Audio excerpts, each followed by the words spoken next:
Hi guys, so Ireland has a new Taoiseach or Prime Minister. His name is Micheál Martin. He's from the Fianna Fáil party.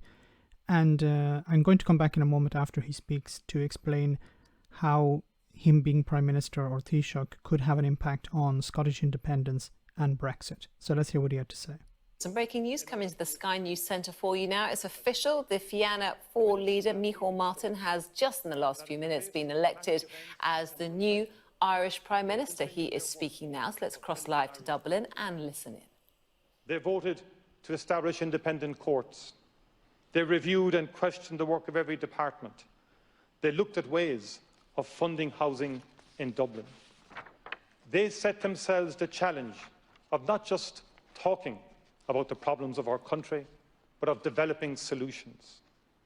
Our country has shown time and time again that we can overcome the toughest of challenges, and we will do so again.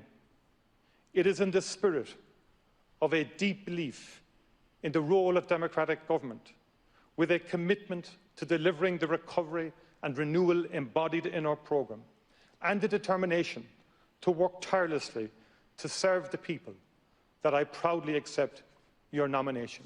Go Míle Maithagh Galéir.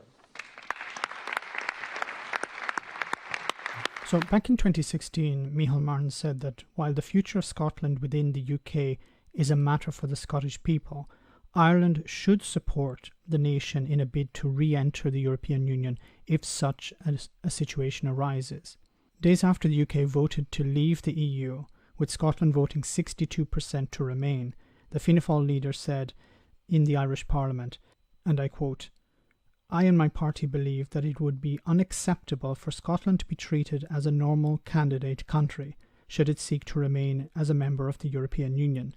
He went on to say, "It currently implements all EU laws. It manifestly would not need to be reviewed for its standards or governance and ability to implement EU laws.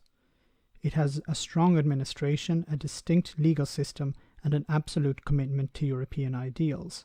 He finally said, "Scotland is strong enough to advocate for itself, but Ireland should be its friend and demand fair play should it seek to remain in the EU."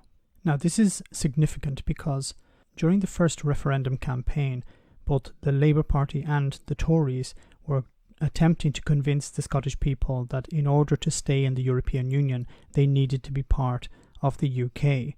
And of course, Brexit changed all of that, and now the Tories are attempting to tell the Scottish people and the SNP that there is no route for Scotland back into the EU.